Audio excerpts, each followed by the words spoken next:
Okay, let's now look at voltage supplies in the real world. We'll start with our supply transformer from our power company. Now, supply transformers have a primary and a secondary side. We're just going to be concentrating on the secondary side to help us explain supply voltages, because ultimately that is the side of the transformer that we are connected to. Okay, now the two main types of supplies come from star formation, like so, which is also called WYE, or delta formation as shown here on the right. These two types of transformer formations send out three phases of alternating current, or AC as it's also known, across their three different windings. These three different phases or waves of electricity are always at different stages in their wave cycle, and they are separated by 120 electrical degrees, like so. And usually, depending on where you are in the world, the alternating current wave will either complete 50 cycles a second or 60 cycles a second. These cycles are known as hertz. But there's a little bit more to it than that, so let's take a closer look. First, let's split our screen up into two sides, the power company and the customer, where we will do all our work. Let's take our star transformer. We have our three windings connected to our 1, 2 and 3 phases, and our neutral connected to our star point, all coming into our customer premises. And we notice that our star point is connected to earth, or protective ground as well, as it's also known. Inside the customer premises, you could use all three phases in neutral, or one phase in neutral, or even two phases. It just depends on what kind of equipment you're running and what voltage level the equipment is rated at. Let's take a look at the different voltages produced here.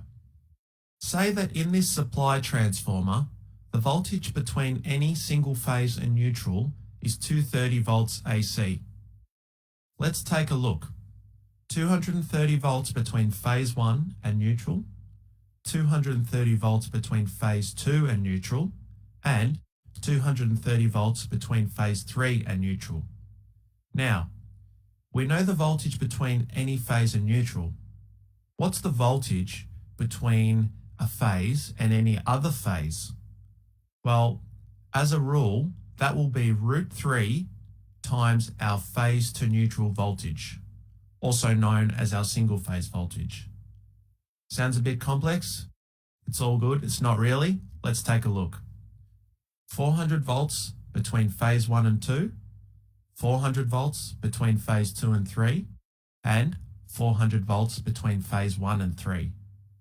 Now, just to get used to the language, guys, as a rule, when we're talking about electrical circuits made up of any one phase and neutral, this is called single phase. When we're talking about an electrical circuit made up of any two phases, this is referred to as two-phase or dual phase. And, you might have guessed, when we're using three phases, that's called three-phase. You want to add in a neutral? That's called three-phase and neutral. So, the language is pretty self-explanatory there. Now, let's look at an electrical circuit at a customer's factory, how it works, and how our earth protects us. Here, we have a light bulb, and it's rated for 230 volts AC. So, since we know we have 230 volts single phase supply, let's connect it that way. We also connect our protective earth to the metal frame of the light fitting, and we have our electrical circuit, complete with single phase and return path via our neutral. And we have our earth as well. Everyone see that? Now, what happens if our live conductor comes loose and touches the frame of the fitting? This is where we're going to see our protective earth or protective ground at work.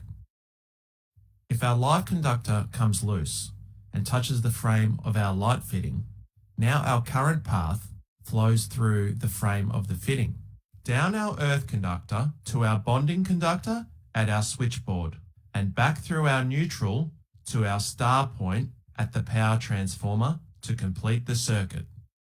Electricity always wants to take the path of least resistance to create a circuit. And how the protective earth protects us is that if we didn't have this protective earth, in a fault situation, if we were to touch the light fitting with our 90-degree elbow that we've got going on here, if we touch the metal fitting, then we would become the return path for electricity. And we all know what happens when we touch electricity. So we don't want that. So you can see at least one benefit of protective earths here.